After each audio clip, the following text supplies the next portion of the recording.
Good morning everyone. চলে এলাম আমি আজকে সারাদিনের রান্নাবান্নার মেনু ব্লগ নিয়ে। প্রচুর প্রচুর গরম পড়েছে। আপনারা গরমে সবাই কেমন আছেন জানাবেন।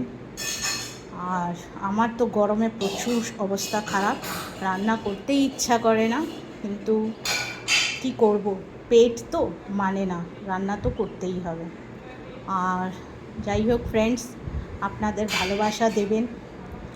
আর আমি আমার রান্নাবান্নাতে তো প্রচুর ভালোবাসা, স্নেহ, মায়া, মমতা রাখি রান্নার সাথে সাথে। শুধু আপনাদের ভালোবাসাটাই অভাব আছে, আপনাদের ভালোবাসা দিলে আরও আমি ভালো থাকব। তো চলে আসছি আমার রান্নাবান্না মেনু নিয়ে। প্রথম স্টার্ট করছি ব্রেকফাস্ট থেকে। আজকে ব্রেকফাস্টে বানিয়েছি পোহা, ভেজ পোহা।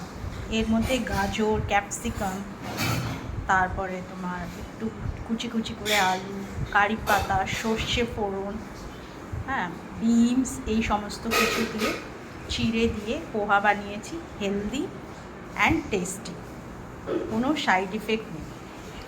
তারপরে চলে এলাম আমি আজকে অফিসের লাঞ্চের মেনু নিয়ে। তো আমার লাঞ্চে আজকে হচ্ছে টকের ডাল, পেঁপে সিদ্ধ, ডাল বাটা বড়া, আর এখানে হচ্ছে এই যে কাতলা মাছ এনেছিল আমার হাজব্যান্ড, ওই সব মাছের পেটির মধ্যে একটু একটু তেল ছিল, ওই সমস্ত তেল বার করে ছাড়িয়ে রেখেছিলাম, দিয়ে ওটা দিয়ে চচ্চড়ি করেছি। এই যে বেগুন, উচ্ছে, পটল, আলু দিয়ে চচ্চড়ি করেছি। আর এখানে হচ্ছে ভোলা মাছের ভাপা।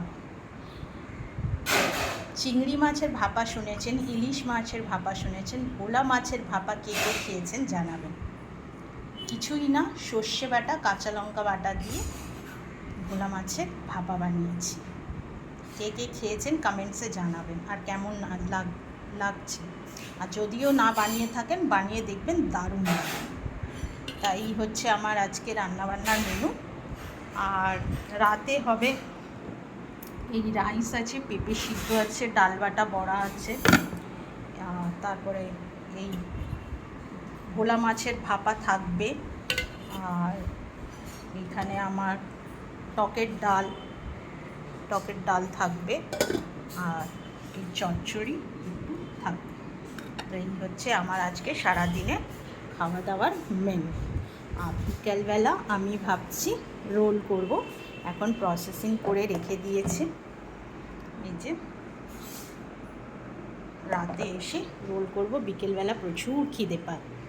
তা এই হচ্ছে আমার আজকে সারাদিনের মেনু। আপনাদের কি মেনু হচ্ছে কমেন্টসে অবশ্যই জানাবেন।